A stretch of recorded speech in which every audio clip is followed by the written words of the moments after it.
முன்னாள் பிரதமர் டத்தோஸ்ரீ இஸ்மாயில் சப்ரியிடம் ஊழல் தடுப்பு ஆணையம் SPRM இன்று வாக்குமூலம் பதிவு செய்வதாக நிர்ணயிக்கப்பட்டிருந்தது.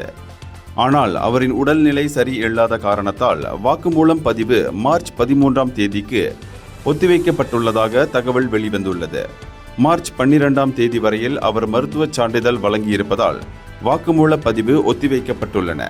இதன் தொடர்பில் SPRM இன்று அவரின் மருத்துவர்களை சந்தித்து பேசவிருப்பதாக கூறப்படுகிறது. அவரின் உடல்நிலை குறித்து முழுமையாக கேட்டறிவதோடு மார்ச் 13ஆம் தேதி வாக்குமூலம் பதிவிற்கு அவரின் தயார் நிலை குறித்தும் விசாரிக்கவிருக்கிறது. முன்னதாக இஸ்மாயில் சப்ரி பிரதமராக இருந்த காலகட்டத்தில் மலேசிய குடும்பம் என்ற பிரச்சாரத்தை மேற்கொள்ள செய்யப்பட்ட செலவுகளில் ஊழல் நிகழ்ந்திருப்பதாக சந்தேகித்து SPRM விசாரணை நடத்தி வருகிறது. கடந்த பிப்ரவரி 18ஆம் தேதி அவரிடம் 5 மணி நேரம் SPRM விசாரணை நடத்தியுள்ளது.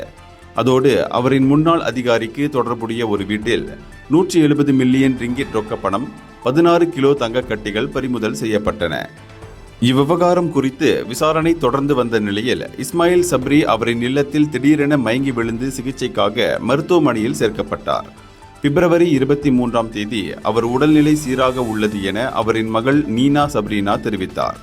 அவருக்கு இரத்த அழுத்த பிரச்சினை காரணமாக மயக்கம் ஏற்பட்டதாக அவரின் பத்திரிகை செயலாளர் அஸ்ரான் பித்ரி ரஹீம் கூறினார்.